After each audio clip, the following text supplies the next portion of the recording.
ਸਮਝ ਗਏ? ਅਸੀਂ ਜ਼ਿੰਦਗੀ ਜ਼ਾਇਆ ਕਰ ਰਹੇ ਹਾਂ। ਸ਼ਾਰਟ ਟਰਮ ਸੋਲੂਸ਼ਨ ਇਹ ਵੇ ਕਿ ਨੱਸ ਜੋ ਇਸ ਮੁਲਕ 'ਚ, ਲੌਂਗ ਟਰਮ ਸੋਲੂਸ਼ਨ ਇਹ ਨਹੀਂ ਹੈ।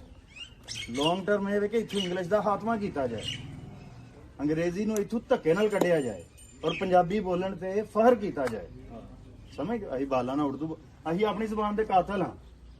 ਅਸੀਂ 12 ਕਰੋੜ ਹਾਂ 2 ਜਾਂ 3% ਬਸ ਉਰਦੂ ਬੋਲਦੇ ਨੇ ਪੂਰੇ ਪਾਕਿਸਤਾਨ। ਜਿਨ੍ਹਾਂ ਦੀ ਮਾਦਰੀ ਜ਼ੁਬਾਨ ਸੀ ਉਹ ਕਰਾਚੀ ਵਾਲਿਆਂ ਦੀ, ਉਹ ਸਾਡੀ ਜ਼ੁਬਾਨ ਨਾਲ ਤੁਸੀਂ ਨਫ਼ਰਤ ਕਰਦੇ। ਪੰਜਾਬੀ ਜ਼ੁਬਾਨ ਸਾਨੂੰ ਸੁਣਾਈ ਗਈ ਹੈ। ਸਭ ਤੋਂ ਜ਼ਿਆਦਾ ਪੰਜਾਬੀ ਬੋਲੀ ਜਾਂਦੀ ਹੈ, ਤਕਰੀਬਨ 58% ਜਿਹੜੀ ਹੈ ਨਾ।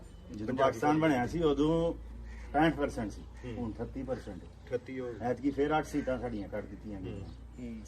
ਸਾਨੂੰ ਅਹਿਸਾਸ ਹੀ ਨਹੀਂ, ਮਤਲਬ ਸਾਨੂੰ ਆਪਣੀ ਜ਼ੁਬਾਨ, ਸਾਨੂੰ ਆਪਣੇ ਹੋਣ ਤੇ ਸ਼ਰਮਿੰਦਗੀ ਭਲਾ ਹੈ। ਕੀ ਹੈ, ਜਿਹੜਾ ਪੰਜਾਬੀ ਬੋਲਦਾ ਨਾ ਉਹਨੂੰ ਕਮਤਰ ਸਮਝਿਆ ਜਾਂਦਾ ਹੈ, ਜਿਹੜਾ ਕੋਈ ਇੰਗਲਿਸ਼ ਬੋਲੇ ਉਹਨੂੰ ਸੁਪੀਰੀਅਰ ਸਮਝਿਆ ਜਾਂਦਾ ਹੈ ਕਿ ਭਈ ਐਜੂਕੇਟਡ। ਜਿਹੜਾ ਸਮਝ ਰਿਹਾ ਨਾ, ਤੁਸੀਂ ਹੁਣ ਇੱਕ ਇਰਾਦਾ ਬਣਾ ਲਓ ਕਿ ਮੈਂ ਪੰਜਾਬੀ ਬੋਲਣੀ, ਕਿਸੇ ਦੀ ਐਸੀ ਤੈਸੀ, ਪਰ ਉਹਦੇ ਵਾਸਤੇ ਤੁਹਾਨੂੰ ਬੈਕਗ੍ਰਾਉਂਡ ਨੌਲੇਜ ਚਾਹੀਦਾ।